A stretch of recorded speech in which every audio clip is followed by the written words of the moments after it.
When Jesus turned and saw them following, he said to them, "What are you looking for?" They said to him, "Rabbi, where are you staying?" He said to them, "Come and see." As I read that passage from this morning's gospel, I can imagine that Jesus caught the two following him by surprise when he suddenly turned to them and said, "What are you looking for?" I can see the two of them kind of stuttering and muttering to each other until one of them finally blurts out, "Well, where are you staying?" Not knowing what else to say. Jesus knows what they are really looking for. They want to know if Jesus is who John claimed him to be. They want to know if Jesus is the Messiah. And Jesus responds not to what they asked, but what he knew they were really looking for. Jesus responds by saying, "Come and see." Jesus does not offer them verbal declarations. He doesn't quote scripture to them. He doesn't make any promises. He simply invites them to come and see. He invites them to an experience of being with the Messiah. The experience of being with God is the best evidence we have for our Christian faith.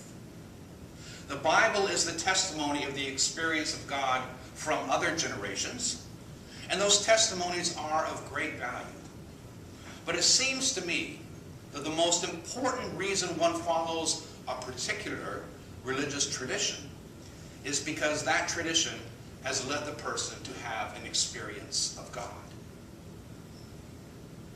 Now notice what Andrew, one of the two who followed Jesus, notice what Andrew does. As soon as he was convinced that Jesus was who he thought he was, the first thing he does is to go and find his brother Simon to tell him, "We have found the Messiah." Now that is evangelism. When we have an experience of God, we are impelled to tell other people our story so that they might share our experience, so they might also know what it means to be in the presence of the living God. Now, since today is the day of our annual meeting, rather than talk about how we might be better personal evangelists, let's explore how this parish might welcome others to share in the experience of God that we have in this place. In her book, Radical Welcome, Embracing God, the Other, and the Spirit of Transformation, the Reverend Stephanie Spellers defines the term radical welcome. A radically welcoming community seeks to welcome the voices, presence, and power of many groups, especially those who have been defined as the other, pushed to the margins, cast out and silenced, in order to help to shape the congregation's common life and mission. They attempt to listen carefully, to make room for, to share power with, and to learn from groups who've been silenced and disempowered. And they are open to genuine conversation and transformation based on this encounter with the other. On the ground, that means they allow God's Spirit and the gifts of the other to enrich and transform their understanding of who is inside and who is outside, what ministries they undertake, how they select leaders, how they do business, how they worship, what they claim as their mission and purpose, and how they partner with other groups. They understand that radical welcome is not merely about diversity, evangelism, multiculturalism, inclusion, or getting it right. It is simply profoundly about being faithful disciples of the Christ who welcomed and still welcomes all. Radical welcome goes beyond being the inviting church, which was popular, back in the 90s, or the inclusive church, which is a popular phrase today. Compare the approach of these three. The message of the inviting church: come join our community and share our cultural values and our heritage. The message of the inclusive church: help us be more diverse. The message of the radically welcoming church: bring your culture, your voice, your whole self. We want to engage in truly mutual relationship. Now, do you see the difference? The first two are a type of transaction.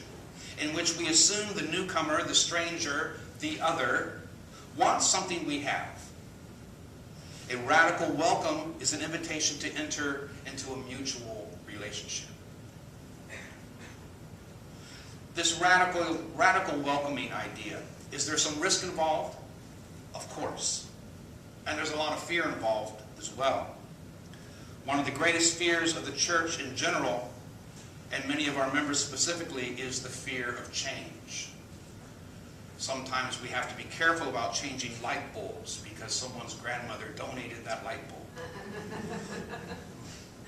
And if we welcome the newcomer, the stranger, the other, the outcasts, those who are somehow different, things are going to change.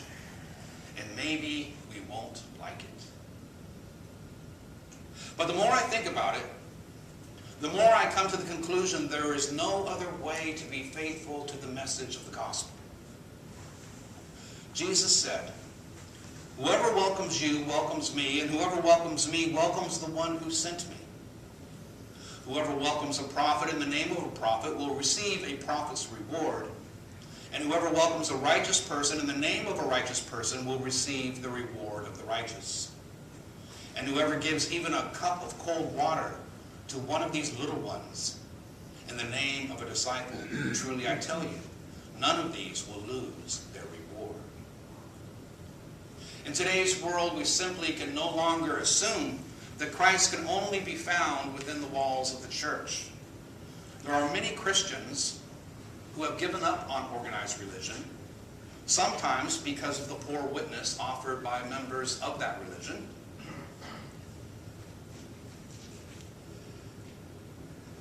"Whoever welcomes you welcomes me," Jesus said. By shunning the stranger, by shunning the other, we might just be shunning Christ. But there's something more that I want to touch on here. I think that offering a radical welcome is not of value just because it's the embodiment of the message of the gospel. When we look at the stranger in our midst as if he or she were Christ, we discover something else. We need to be in relationship with that person. It is critical to our own salvation that we be in relationship with the stranger. Somewhere along the way, Christianity got sidetracked and began to focus on personal salvation. Now, I blame Descartes. The source of our self-identification as individuals is a debate that maybe we can have another day.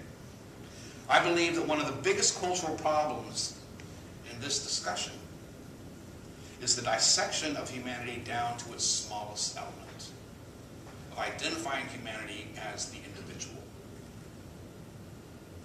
A perspective that I've mentioned to you before is the concept of the African philosophy of Ubuntu, derived from a Zulu phrase which means a person is a person through other persons.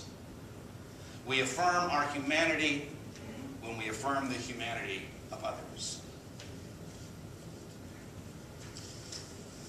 In his book, God Has a Dream, Archbishop Desmond Tutu offers this definition of Ubuntu. It is the essence of being human. It speaks of the fact that my humanity is caught up and is bound up in yours. I am human because I belong. It speaks about wholeness. It speaks about compassion. A person with Ubuntu is welcoming, hospitable, warm, and generous, willing to share. Such people are open and available to others, willing to be vulnerable, affirming of others, do not feel threatened that others are able and good, for they have a proper self-assurance that comes from knowing that they belong to a greater whole. They know that they are diminished when others are humiliated, diminished when others are oppressed, diminished when others are treated as if they were less than who they are. The quality of Ubuntu gives people resilience, enabling them to survive and emerge still human, despite all efforts to dehumanize them.